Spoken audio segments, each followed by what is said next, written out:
lives on the line for this camp life. This camp life. This camp life. Yeah, we live this camp life. Yeah, we prophesy 365 for this camp life. This camp life. Boots lace, you know we came to ride. All on your block, don't care about the ops. This truth is do or die. Come crown the kings and watch how we bling. We here 365. While you and your dreams, we on the scene, saving our people's lives. What a time to be alive when it's going down. I got both eyes on the same prize. If you're trying to build, then it's hammer time.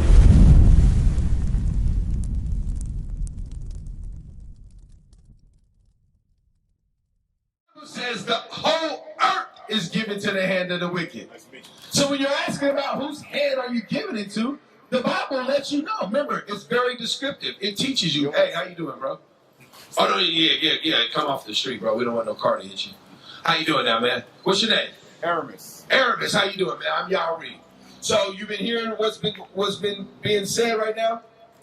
Partly? Okay, look. So check this out. What we're out here to do, we're actually speaking to a demographic of people, a black, a native, or a Latino, a so-called. The reason why I say that is because that's the name that's been placed upon us today on this earth. So now when you look at this sign over here, this is the 12 tribes of Israel, right? These are Jacob's children. You ever heard of Jacob and Esau? In the Bible? I've heard of Jacob. I read the Bible. Okay, yep, that's what's up. So these are Jacob's 12 children, right? Now, Benjamin, Ephraim, Manasseh, Simeon, Zebulun, Gad, Reuben, Asher, Issachar, and Naphtali. Now watch this. These are the names that God gave them. So this is what you're going to see in the Bible. Now these are the names that a nation of people have gave these nations of children. So, but you won't see these in the Bible. So this is fake and this is real. Exactly. The name was the tribe of Judah. Today, they're known as the American blacks. This is the name and that is the title. Okay, there you go. There you go. This is what a God-given name, this is what was placed upon them. So now I'm going to ask you a question.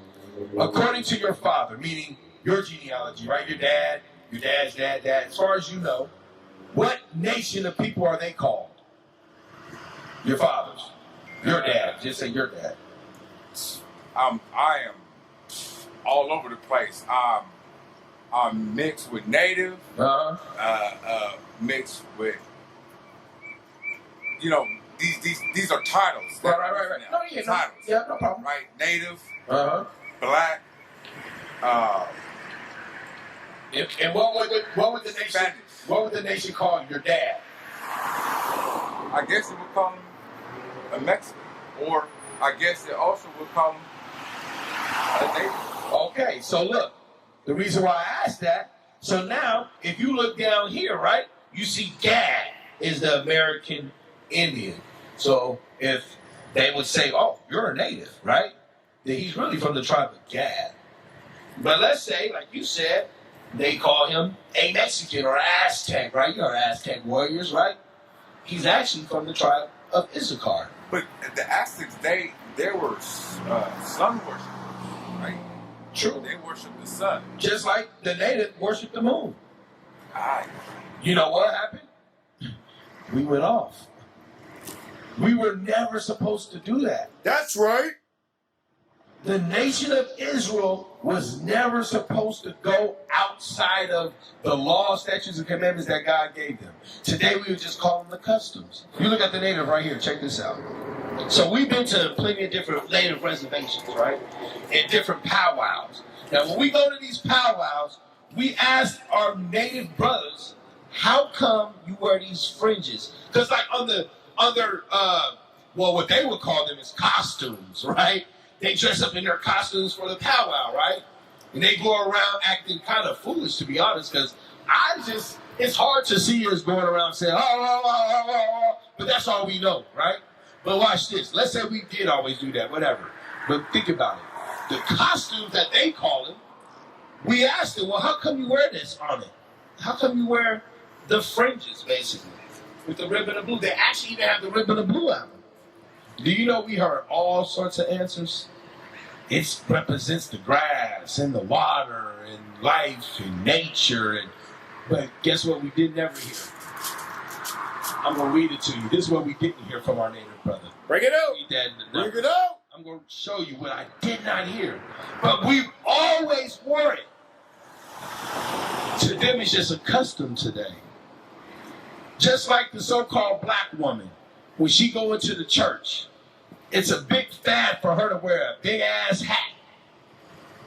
She don't realize it's a custom that she says, covering her head going into the church. And the men, when we walk into the church, what do we naturally always do? Uncover our head, right? We take our baseball cap or whatever off. We call it a custom, but we don't realize what we're actually doing. So first I'm going to start with the natives. We never hear this from them. Read. The book of Numbers, chapter 15, verse 38.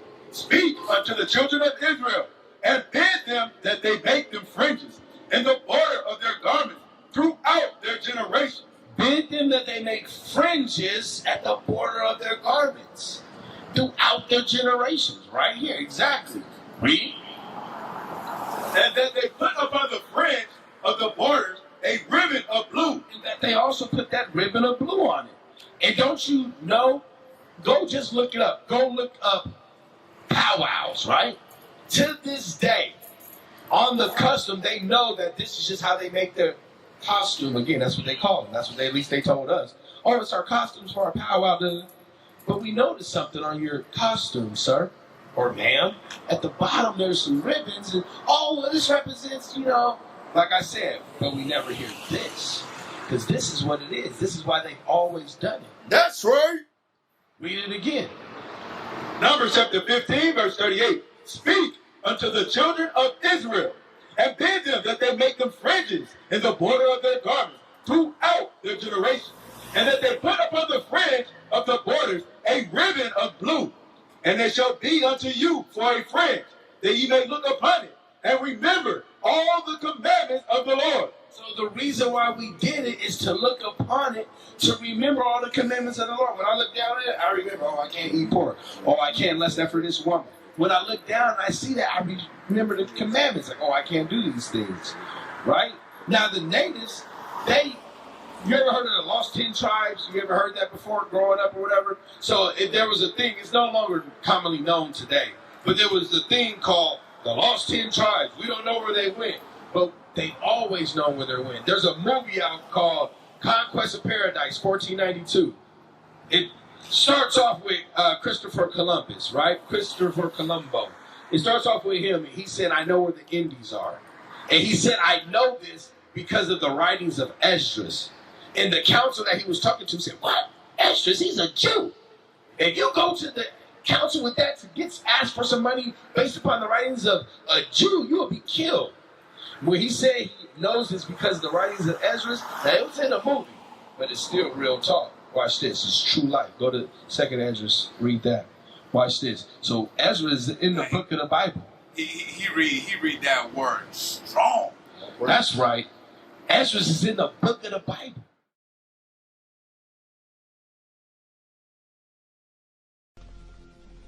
Why do you wish to sail west? To open a new route to Asia. Asia is the richest kingdom, the land of spices and gold. At the moment, there are only two ways of reaching it. By sea, sailing around the African continent. The journey takes a year. Or by land. But the Turks have closed this route to all Christians. There is a third way. By sailing west across the ocean sea. The distance is unknown. It's said to be infinite.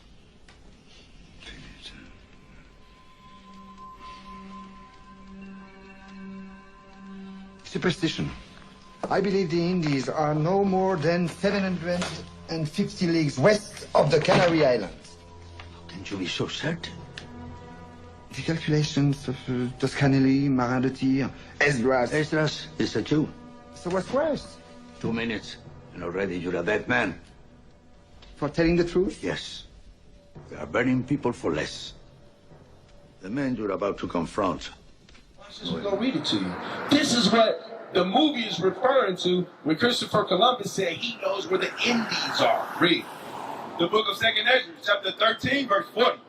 Those are the 10 tribes which were carried away prisoners out of their own land in the time of Hosea the king, who Shalmaneser, the king of Assyria, led away captive. So the king of Assyria led away what is known as the northern kingdom. So going back to the 12 tribes, you have Judah, Benjamin, and Levi. That's southern kingdom. They were known as southern kingdom. When you go into the first book of Kings in the Bible, 1 Kings chapter 12, you read about us splitting up. What do? We fought against each other, right? And that has carried on even into today, right? Blacks don't like Mexicans. Puerto Ricans don't like blacks. You see that? The Haitians don't like the Dominicans, although they live right next to each other. But they're brothers. Look at that. Levi, Simeon. Haitians, Dominican, they're brothers.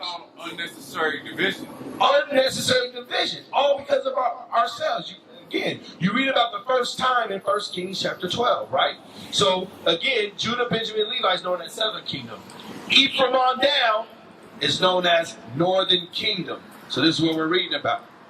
Remember, Gad is inside of northern kingdom. Read. Verse 41. But they took this counsel among themselves, that they would leave the multitude of the heathen, and go forth into a further country, where never mankind dwelt, that they might there keep their statutes, which they never kept in their own land. That they will keep their statutes which they never kept in their own land. They're going to do it better than they ever done it before. That's right. To the point that it lasted so long, today all they know is, it's just a custom. But it's really because they kept the laws of God. Numbers 15, we just read, to wear your fringes. Right. It's still there, present today. But they just think it's a custom. Read on. Verse 43. And they entered into the Euphrates by the narrow passages of the river. For the Most High then showed signs with them. So, the natives and the Latinos did not get over here through the Bering Strait. It said they entered through the Euphrates, through the narrow passages of the river. So that Bering Strait tale is a lie. That's right. And held still the flood till they were passed over. For through that country there was a great way to go, namely of a year and a half. And the same region is called Arsareth. Now, if you go look up the word Arsareth, let me spell it right for you. Arsareth. Arsareth. Arsareth. If you look it up, the educators that be, or the wise men of today that be, right? You go in and look it up, guess what they're going to tell you? Oh, that's America. That's why, you ever heard, y'all ever heard Darwin's theories? Yeah. Yeah, all that, supposedly evolution, Darwin theory, yeah. And Neanderthal. Right, now you got to think about that. If that was so true, how come we ain't seen a monkey turn into a human yet? Well, you see that? If that's so true, okay, so now that we're on the earth and we're humans. Trust me, I'm with you on Did that stop now? Ain't that crazy? That it's so how they try to just warp a person's mind. Exactly. You know what I'm saying? Through their what? Through their science. Through science. Trying to tell you we know and understand. Basically, trying to tell you that we're God. What is science? But science is nothing but a delusional and lonely. If you actually go look it up, exactly what you just said. If you go look it up, science is made up of nothing but theories. You have the hypothesis. That's an educated guess. You have trial and error. That means they're testing things and they're just throwing stuff in the air. The enemy uses science, though. The enemy uses science. They're like, oh, science this and science that. This is the all-powerful, basically. And believe this because our scientists said so. Yeah. You see that? But all they're doing is guessing. And that's the worship of a man. Thank you. And that ain't right. It's not right at all. Not right at all. I don't like. Watch this. Go to Romans. Go to Romans chapter 4, verse 3. What you just said is in the Bible. Watch this. Read that. The book of Romans chapter 4, verse 3. For what saith the scripture? Abraham believed God, and it was counted unto him for righteousness. See that? Abraham believed God. Now watch this. Now read 3 and 4. Romans chapter 3, verse 4. God forbid. Yeah, start at 3 for me. Verse 3. For what if some did not believe? Well, remember, Abraham believed God. He didn't believe no man. He believed, okay, read. For what if some did not believe? Shall their unbelief make the faith of God without effect? God forbid. It says, so what if some did believe? Should their unbelief make the faith of God not effect? No. It said, God forbid. The faith of God still stands regardless of how many people don't believe. Read. Yea, let God be true, but every man a liar. You see that? Let God be true and every man a liar. Because think about it. Even today in our religious churches, they'll get up and they'll talk, but they don't read the Bible for real. They might bring out a passage, but then when they start talking, it's not even about the passage no more. They just tell you they start telling you stories about they self, they children, they life, your life.